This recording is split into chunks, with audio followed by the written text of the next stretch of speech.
What's up, YouTube and Facebook? I'm Trenton McCare. Welcome to the Lean to the Left podcast, Season 1, Episode 5, a podcast where I and future guests talk about local and national politics in an effort to drive the conversation in a way that helps 99% of Americans, which I believe is through progressive policies.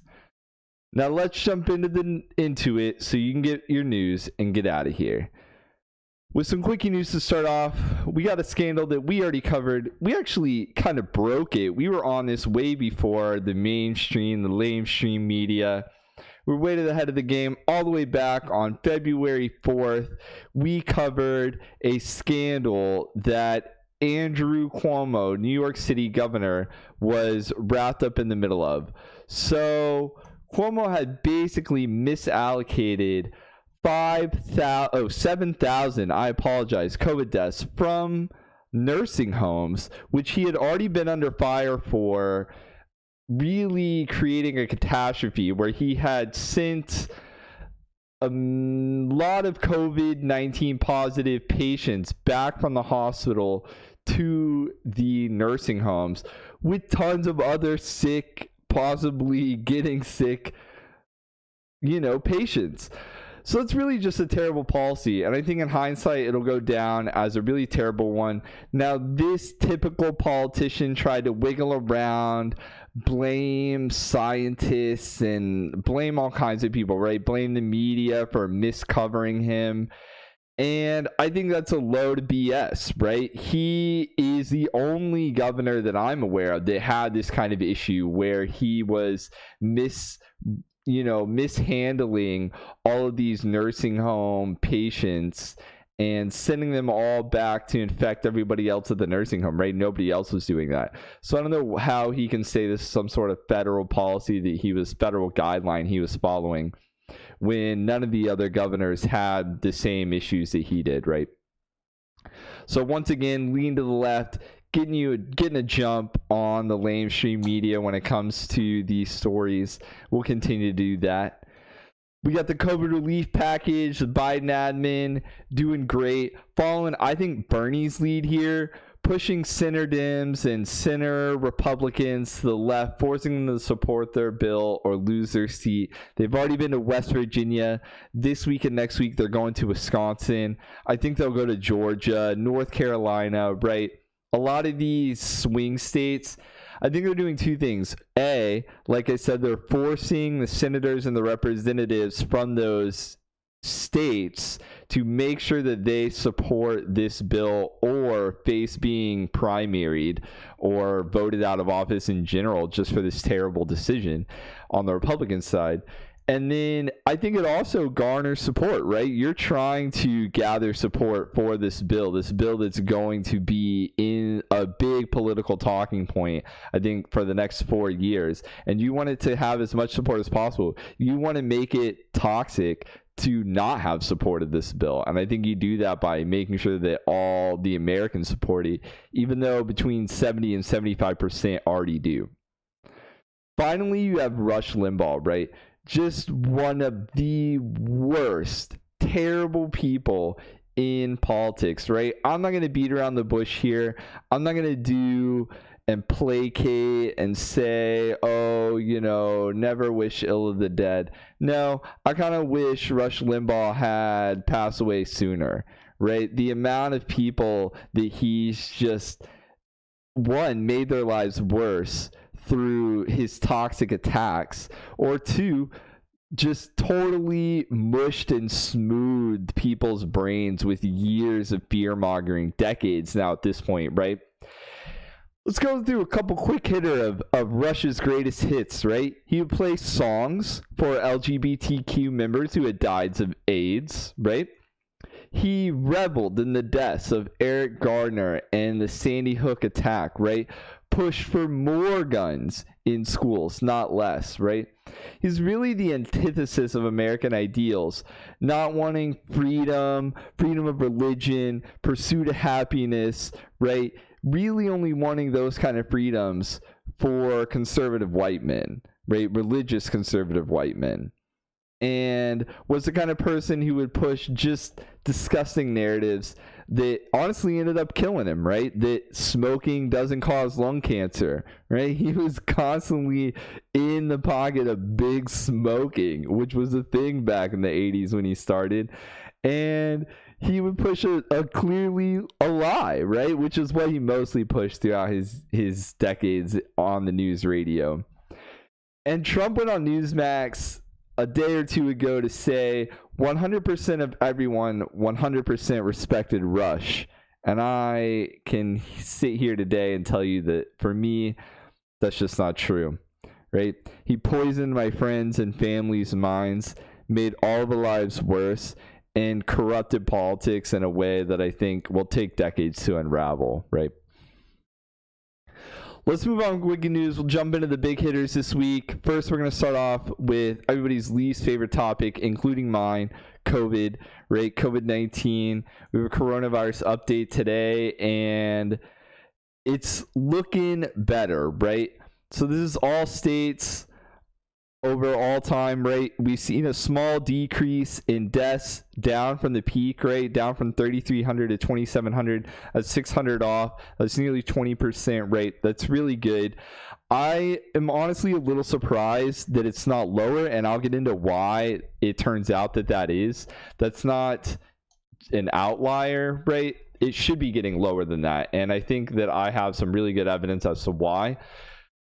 And then we'll get into the cases, right? So these are the cases. The cases are continuing to just careen off a cliff. We're nearing a 6-month low, right? Within the next 2 weeks, we could be below our season low, and we're already nearly under our first wave, right? We're in the second wave now, and the first wave was in the midsummer. We had peaks in the 66,000 range. We could hit that in the next 2 to 3 days, right? We're going down. The rolling average is going down over 4,000 a day, right? And so I think that in the next couple days we could see us under this summer peak, right? Which would just be incredible. But deaths aren't where they were in the summer, right? We look at deaths. The deaths in this summer peak were in the 1 to 2,000 range, right? As far as rolling averages go. So what gives, right? Well, it's still just going to take time to bring this number down to the 1,000 range, right? To shave another 66% off our rolling average, 60% off. But if you look at our 30 days, we have this huge spike here where it almost didn't decrease at all, actually increased. We had the highest single day in the last 30, right? And that is all. I dug through these and found that that's all actually because of Ohio. You can see here they've had a 100-day average or 100 death average over the last month, really, if not longer. And then they had 3 days of 700, 2,500, and 1,200, right? So these are just extreme outliers, right? There obviously were not almost 2,600 deaths in one day in Ohio. I think that's clearly an inaccurate number, right? So I couldn't find too many details, but what has happened in Texas a bunch of times is that there's been a dump, right? As soon as you find that there are missed coronavirus deaths, you want to get them into the system as quickly as possible. And they don't go back and reallocate them to the days that they happened, right? They just dump them all on that day and then send it out there, right? And so we remove those from our 30-day average and bring them back down into the 100 range where Ohio had been for the past, multiple months, under that average actually. This comes all the way down to 2,100, right? So that's just a huge, huge difference, right? You can't really compare these two when it comes this number, right? If you remove almost 2,500, 2,600, right, off this number, brings this in half, right? And this number another 1,200 off, this number 700 off, right? Bringing them, obviously putting the 100 back in there, that's normal, but bringing those numbers off, and this number comes all the way down to 2,000, right? So that's a huge difference, one that's not being captured in the national media, that this is really starting to come down now, that we're off this peak, and I think that we would have seen this trend kind of continue down here into like into the 2000 range. I apologize, and not stay, get this artificial bump right here. So we're gonna go. So now on the vaccines, right? We have one second. We have the rollout has been slowed this week, right? It's been slowed and kind of kept flat, right? Down at 1.6 million. That's the same as last week. We're at 59 million total doses. That's another 11 million. Again, the same as last week, right? So we really plateaued here. You can see here. Now, this obviously it has a rolling average, and the rolling average has come down. And this drop off, I think, is almost entirely contributed to the weather in the central United States. Texas only issued out 36,000 when it had been scheduled to issue out nearly 1 million, I believe. So that's nothing, basically. We basically issued 0 vaccines when we were supposed to issue 1 million vaccines, right? So, or maybe not, I'm sorry, maybe not 1 million, but it was up there. It might have been 1 million. Either way, right, a huge drop off in a number of states when it comes. I think this data could bear out here, but this format is awful to look at it through. So we may go and I'll try to find some of that specific data for next week, comparing 2 weeks ago and last week to this week, and seeing just what that drop off was and if that can account for everything that's missed. I also think this will be a really interesting case study of, is it capacity or distribution, right? Is this, if the supply was there, right? If we had 2 million a week or 3 million a week, right? Which is the target. 3 million, I've heard, is the new target for the end of April, right? Which is only 45 days away, that we're supposed to be able to double our distribution capacity. That's when the supply is supposed to catch up, right? But let's think about, if Texas didn't issue any vaccines this week, that's about doubling the supply if we're able to get out everything we were supposed to get out this week and everything we were supposed to get out next week, just next week, right? So we'll see if that happens. I hope it does, right? I'm going to pay attention to Kansas, Oklahoma, Texas, New Mexico, Arkansas, Louisiana, right? These southern states that are more susceptible to the kind of weather that we've seen and have been, I'm sure, impacted to a greater degree. And are they able to really ramp up their vaccine distribution next week, with the supply being basically double what it would have been, right? That all those vaccines are still there. They didn't expire. So I think that it's extremely likely, right, that we'll be able to really ramp up our distribution next week, hopefully.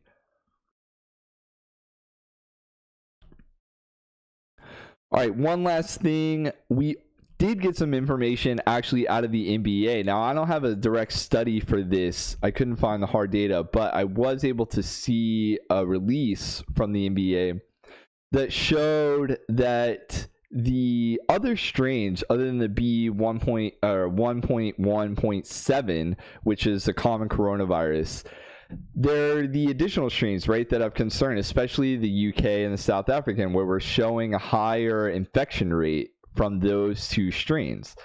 Now, a lot of this was initially allocated to attributed to the higher viral load that you had under these two strains. But this NBA data is showing that it's not actually peak viral load that is causing this, but the larger window of infection, right? And the higher viral load distributed over a period of time, which is why we may have initially thought that there was a higher peak viral load.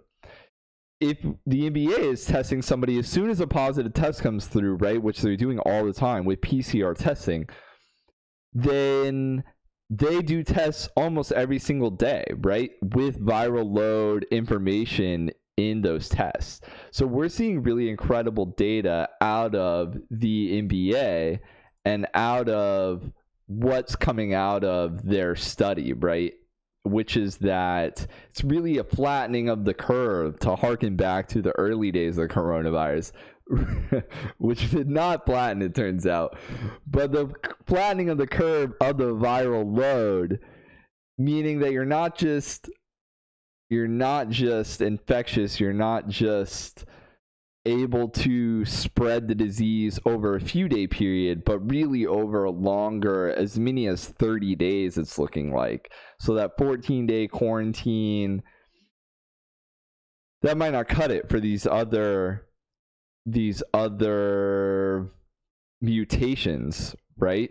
And that is what is really concerning about them that I've seen in the past couple of days. So we'll keep you up to date on that, and when further studies come out, I'll make sure that I bring those to you. All right. So where are we with impeachment? That's the next big topic. So impeachment 2, Electric Boogaloo, unfortunately was the same as impeachment 1 when it comes down to it, right? We had Trump's acquittal. The Trump team didn't even feel the need to defend itself, only using 4 of its 16 hours for defense.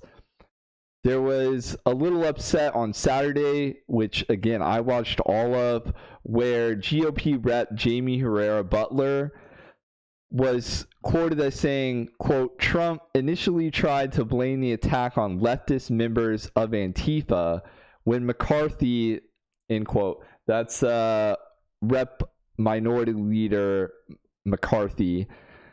Restart the quote. "When McCarthy insisted the mob was comprised of the president's supporters, Trump told the top House Republican, well, Kevin, I guess these people are more upset about the election than you are," end quote.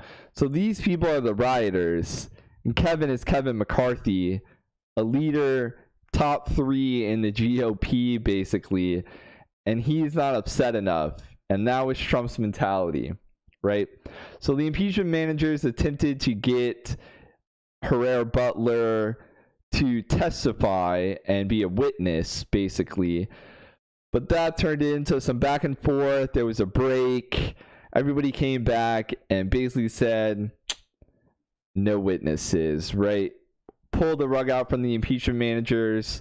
They were able to take that statement, basically, in surrounding context, enter it into the record, and that was it, right? The Republicans were threatening to subpoena Nancy Pelosi, subpoena just AOC, like a number of different witnesses in a witch hunt style, basically, to just muck up the water. I don't think that that's a good path to go down, so I guess this is kind of the best compromise. 1 witness each might have been okay, but you know, it was time to move on from this. It was clear that we weren't getting any senators, and I think that was the reason that the Democrats actually in the House capitulated and decided not to have witnesses, because they just didn't believe that any more Republican senators were going to cross the aisle, right? So let's talk about these 7 Republican senators. Now let's get this straight. I do not believe these people are heroes. I don't think they should be revered. I think they did the bare minimum to be a decent human being in the Senate, basically, right?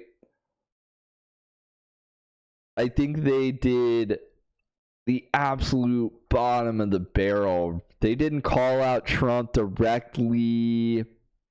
You know, they didn't go on the stump for Biden, right? They didn't do any of these things. All they did was say, yeah, with all this overwhelming evidence, Trump definitely did basically try to commit treason, right? And lead a giant insurrection of thousands of MAGA members and overthrow the government and steal the election, right? They're not comfortable with that. That's where they drew the line. Not at any of the other things that were before. That was their red line in the sand. If that's your red line, I don't know what to tell you. So let's go through them. We got Richard Burr, North Carolina, retiring, immediately censured by the North Carolina GOP, right? He voted his conscience a little bit, maybe, knowing that he's not up for re-election. So hopefully that's one that we can win in I believe that's 2022. We have Bill Cassidy, Louisiana, not up for re-election until 2026. Again, immediately censured by the Louisiana GOP. Susan Collins of Maine, she's a known commodity, right? She wasn't a surprise. She's not up again for re-election until 2026 as well. She always takes the easy votes, right? She takes the votes where it really doesn't matter. I never think that she's going to be the vote that tips it over the edge. If she'd have been the 17th vote, I'm not sure she would have voted that way, right? If she'd have been the 16th vote, 17th vote that we needed to tip it over into impeachment, I think that she would go back, right? I think she just votes to keep office and votes what's easy and still toes the party line basically for Republicans. We'll see where she votes on the relief package. With Lisa Murkowski of Alaska, she's up in 2022, but it's an open primary with ranked choice voting. She is pretty safe, I believe. You got Mitt Romney of Utah. I think he's trying to lead the anti-Trump wing of the party. He voted the same actually on impeachment 1 as impeachment 2, the only Republican to vote the same way both times. I think that Mitt Romney is the center-right hope for the GOP, but he's just such an old bag of bones who already lost. You know, it's just not somebody I think that's really a great leader of that center-right, if you can even call Mitt Romney center-right movement, right? Ben Sasse of Nebraska, he's not up until 2026. He's actually more popular than Donald Trump. And finally, you have Pat Toomey of Pennsylvania. I think he pretty much knew he was going to lose his re-election in Pennsylvania, so he's retiring anyways and just voted so he wouldn't get run out of office by Pennsylvania Democrats. Then you had McConnell, who gave a passionate but the hollowest speech that I've ever seen, right? Give a couple quotes here. He said, quote, there's no question that President Trump is practically and morally responsible for provoking the events of that day. He went on to say, it is not just his endorsement of remarks in which an associate urged trial by combat. It was the entire manufactured atmosphere of looming catastrophe, the increasingly wild myths about a reverse landslide election that was being stolen in some secret coup by our now president. Yeah, so Mitch McConnell should have said that in November, at least December, maybe January, right? But not February. That's useless. You piece of crap. You literally came out at the very, very last second and was like, okay, I guess Donald Trump's kind of bad, right? These things that he's doing, claiming he's still the president, claiming that Joe Biden stole the election, stoking his movement, building a flame that could blow up and packing the bomb, really just everything, right? Lit the fuse, ran away, right? Literally calls out President Trump for everything, but goes on to say, quote, the former President Trump is constitutionally not eligible for conviction, which is such a cop-out. The Democrats clearly crushed the idea that that President Donald Trump or ex-President Donald Trump could not be convicted of impeachment for inciting an insurrection in the last month of office. It's absolutely ridiculous that you can't impeach somebody who's no longer in office. That just lets them retire, right? I could do that literally anytime. I could do anything I want as president and then retire, and I wouldn't face impeachment. So this idea is ridiculous. I hope Trump goes to prison. I doubt it.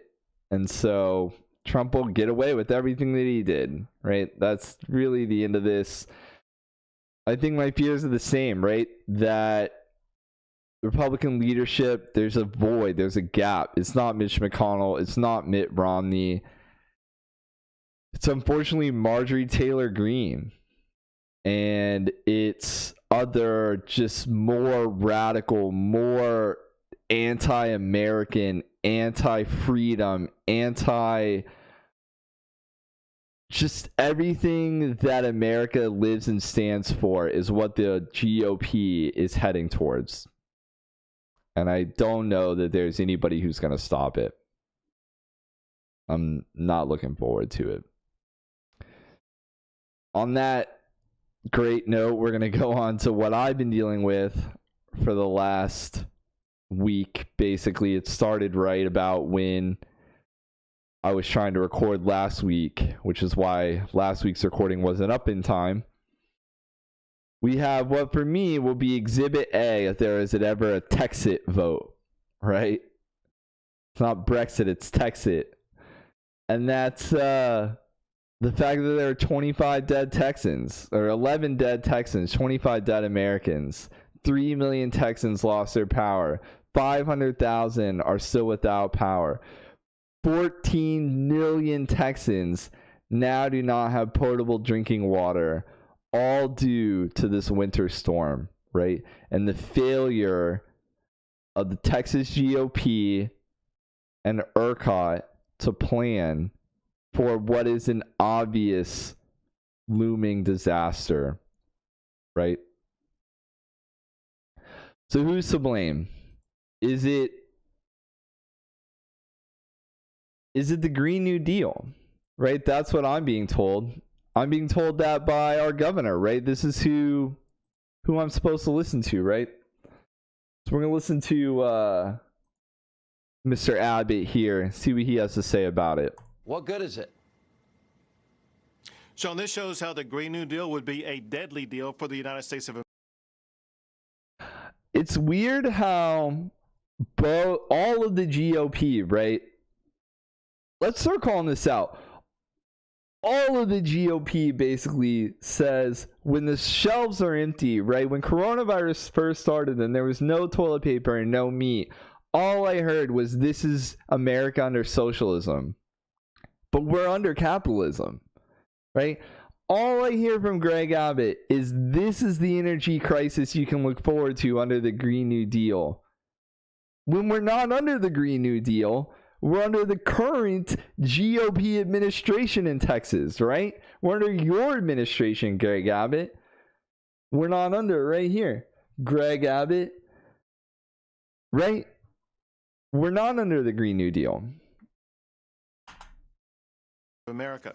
Texas is blessed with multiple sources of energy, such as natural gas and oil and nuclear, as well as solar and wind. But you saw from what Trace said, and that is our wind and our solar got shut down, and they were collectively more than 10% of our power grid. And that okay, so wind and solar is 10% of our power grid. First off, I'm going to point out how just stupid Greg Abbott is, right? We'll come back to it. But just remember that 10%, right? Our governor of Texas. That thrust Texas into a situation where it was lacking power in a statewide basis. That was power that was spread out by that ERCOT organization that you were talking about. As a result, it just shows that fossil fuel is necessary for the state of Texas as well as other states to make sure that we will be able to heat our homes in the wintertime and cool our homes in the summertime. All right. So that was his claim, right? Green New Deal, solar energy, that's the source of all trouble when it comes to this disaster of a policy, right? But let's look at a couple things, right? Let's double check. Let's fact check Greg Abbott, right? This is what we do here on Lean to the Left. So first, where does the power come from? First off, it's 20% from wind, Mr. Abbott. It's not 10%. It's not 10% from solar and wind. It's 20%, right, of our wind comes from comes from wind, not 10%, as David said. So let's get that out first out of the way. And 50% comes from natural gas. All right. So that's first. So then we got what ERCOT said about, oh, I'm sorry, you couldn't even see that. So here, so it's 50% from natural gas, 20% from coal, 20% from wind, not 10%, 20, 10% from nuclear, 1% from solar, then everything else, right? So this is what ERCOT said. Specifically, this is their news release from yesterday about the ability to store and restore and power Texas, right? So as of 9 a.m. yesterday, pretty close to, I think, the peak of the outage, maybe the day before, right? 46,000 megawatts has been forced off the system. 28,000 of that is thermal. And by thermal, they mean natural gas and coal and nuclear, right? The majority of that came from natural gas. That's not in this. I found that through some other, it was really complicated. But even if you don't need that part, we don't really even need that part, right? So 28,000 and then 18,000 is wind and solar, right? So that's of wind, that's about 10%, right? 18,000, about 10% of the capacity. Knowing that almost all that came from natural gas, that's actually about 10% on their 28. That's another 28,000 is 10% that came from natural gas. So these had similar failure rates. Wind is known in cold weather to actually be more efficient, the turbines. So the ones that do stay online are more efficient and we're providing more than the normal amount of power that is required, right? So, and on top of that, right, there is wind turbines in Antarctica, right? Here's wind turbines. Antarctica, you know, there are wind turbines they're a little bit different style. There's wind turbines in Russia, right? Largest wind turbine, Moscow Times, right? So clearly wind energy can survive. It just wasn't regulated to the point that it needed to be so that it would survive in Texas, right? So, why did this happen, right? I can give you a little insight outside of the news. And that's that with wind and all these systems surviving in Minnesota, Alaska, right? They don't go without power when it gets to 0 degrees. Maine, right? So why is it that in Texas they didn't? It's due to regulation and infrastructure investment, right? So when both of those things cost corporate profits, right, for energy companies.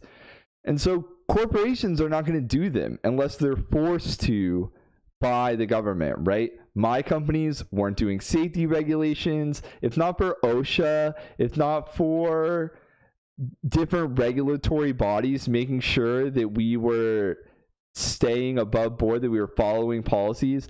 And if the policies weren't there, there's nothing that the companies that I worked for would do for employee safety if it weren't for these requirements, right? And the same thing is going to go for these companies, right? If there's not going to be an impact to these energy companies from this outage other than 3 million people, 4 days of usage, right? That is their total cost impact from this entire system, right? Maybe some repair costs from power lines, but even then, I'm not sure that those aren't reimbursed, right?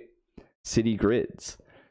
So this blip in revenue from just not being able to provide power from these 3 people is really all that they've lost. And it would cost them millions and millions and millions of dollars to prevent these people from losing electricity in this exact situation So why would they make that investment? Right? That investment just doesn't make sense for the company to make when you lose almost nothing, but it costs you millions of dollars. Right? So they're just not gonna. And it comes down to a lack of excess capacity, right? So we can see here, this is also from ERCOT. Got some great releases recently. Honestly, ERCOT was really prepared for this outage, at least for me. So you can see that we had 15% marginal capacity, 80% is planned for 2022. This is actually for 2021, right? So this is the plan. So this 15% is with the plan in there. So it's really only 5 to 6% additional reserve in the state of Texas, right? So when 48,000 megawatts are brought offline, as we just saw, 28,000 and 18,000, I'm sorry, 46,000 in total between the two systems, right? That brings our total capacity way down from even a peak load, right? Let alone our standard load, right? When you cut our capacity in half, obviously you're not going to be able to provide power for everybody, and that's where you get the rolling blackouts, right? So what you do is I lost one of my resources. Oh well.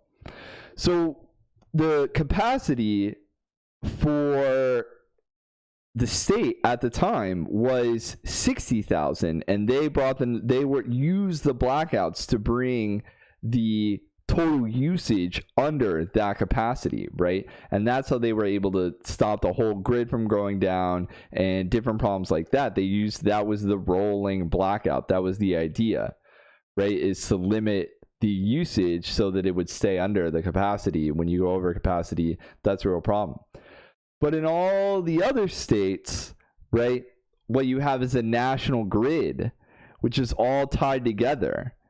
And that really allowed the inflow and outflow of energy to these high demand areas, even when local power generation is down, right? So we could have gotten power from the Northeast, from California, from all these other areas directed to Texas, but Texas is isolated from the grid, right? Through that ERCOT system, for some reason, Texas in the 80s, 70s decided to isolate itself from the national energy grid. So when you do have downturns, when you do have spikes on the demand side and you have decreases on the supply side, you're able to offset those with generation from other sources, from other states, right? Which we can't do. We only had the capacity to bring in about 2,000 megawatts rather than the 40,000 that were needed, right? So while dozens of Texans and Americans were dead and millions don't have running water, Ted Cruz, our fearless leader, Ted Cruz, was flying off to Cancun to spend time with his family and his daughters. And if I'm going to chastise Gavin Newsom and Nancy Pelosi for violating quarantine orders, I'm going to chastise Ted Cruz for it too. So not only are you flying off, leaving millions of Texans literally in the dark, right? Literally in the cold, to fly to a paradise while we are in a pandemic where you shouldn't be flying to Cancun anyways, just blows my mind. And then on the flip side, we had Beto O'Rourke, right, who was making calls to seniors, 150,000 of them through his volunteer program on Wednesday alone, to make sure that they had what they needed to survive and that they were doing okay. So we need to regulate the industry. We need to connect Texas to the U.S. grid And I think that, like I said, this is Exhibit A for why TEXIT would be a failure. And with that, let's get to everybody's favorite topic, the debunk of the day, right? It's time. This is an effort to prove that everybody, not just me, but anybody and everybody can do research from your home on politics and news. I've not done any prior research on any of these topics. I've merely known of them, done some preliminary, have some preliminary understanding. Other than that, these are all fresh to me, and we're going to debunk them live here on stream. And if you have any topics that you'd like me to talk about in the future, because I'm kind of running out, put them down in the comments section below. I'd love to see what you have to say. All right, let's jump into it. What are we going to get this week? So we have the Trump inauguration had the largest crowd ever, right? Yellow one. Should be an easy one. Let's go through it now. All right, so we got Trump inauguration crowd size. All right. That's a huge estimation swing, 300 to 60,000. Fact check and Vox. We got some crowd scientists that is pretty average and a third of the crowd that Obama got. I don't know about that, claiming 1.8 million. So even if that 600,000 was right. So this is Trump's vantage point, and then you had the vantage point from the other side, right? Let's see if we can find a live. So we have here satellite imagery. Let's see what else we got. Live stream. Trump inauguration photos were edited. The Atlantic. Let's see if we can find like Fox News. We got a Fox News fact check. Always a good source. 2017. Let's see. 250,000 people. Make it clear. Did not extend to the Washington Monument. Large swaths of empty space are available at the mall. 193,000.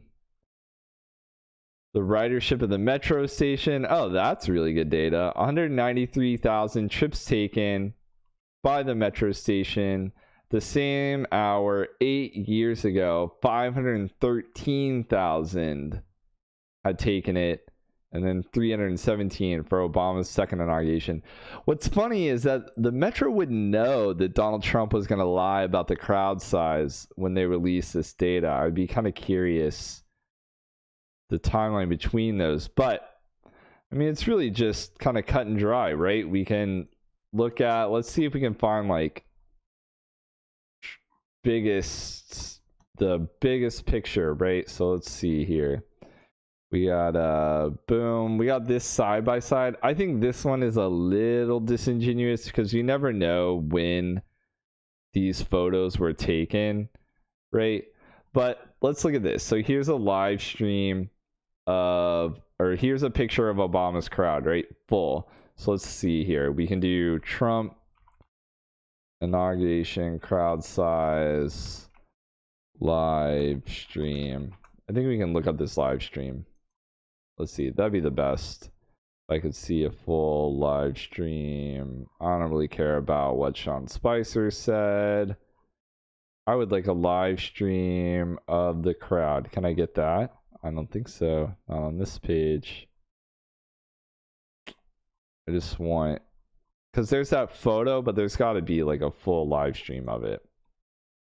We don't really need to find this, but oh, here we go. Time lapse. Boom. Okay. Mute this. All right. So perfect. So here's a Trump time lapse. It's filling up. This is like the third one, right? Okay, here we go. So we got 1, 2, 3, 1, 2, 3, 4, 5, 6 pads, maybe the 6th pad back. We got, all right, it's filling up. They're starting the next one. I really wish I could get rid of this. I don't know why that doesn't go away. Whatever. Filling up. Here we go. Speech is starting. We'll zoom in, making sure you know Trump is there. People are still coming in.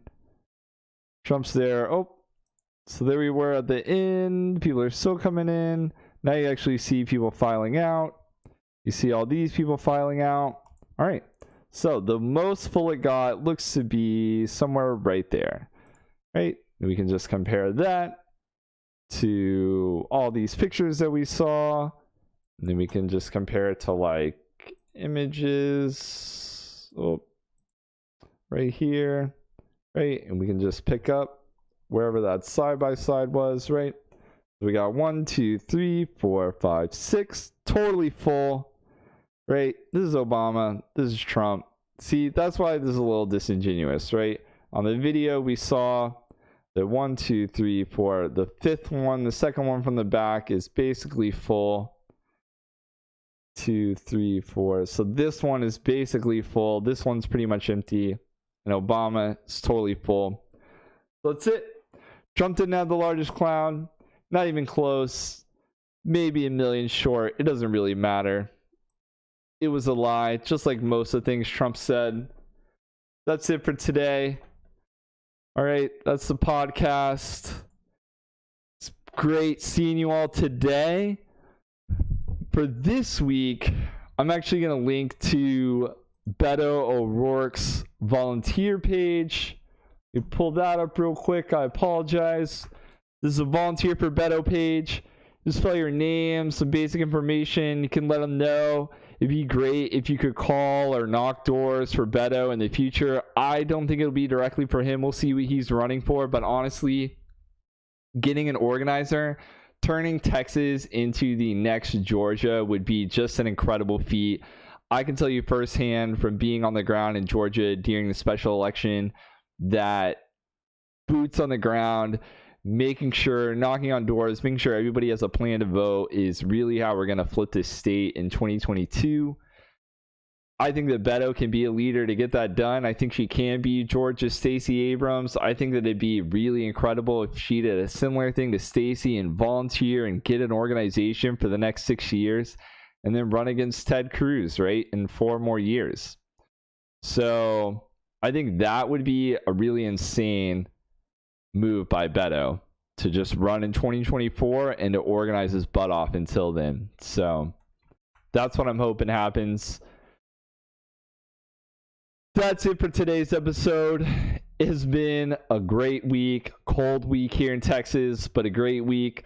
Remember, the fight is not over. Live stream every Thursday, 7 p.m. Central, here on YouTube and Facebook Live now. If you like the content, please like the video. Subscribe if you're on YouTube. Smash that subscribe button. I'll be back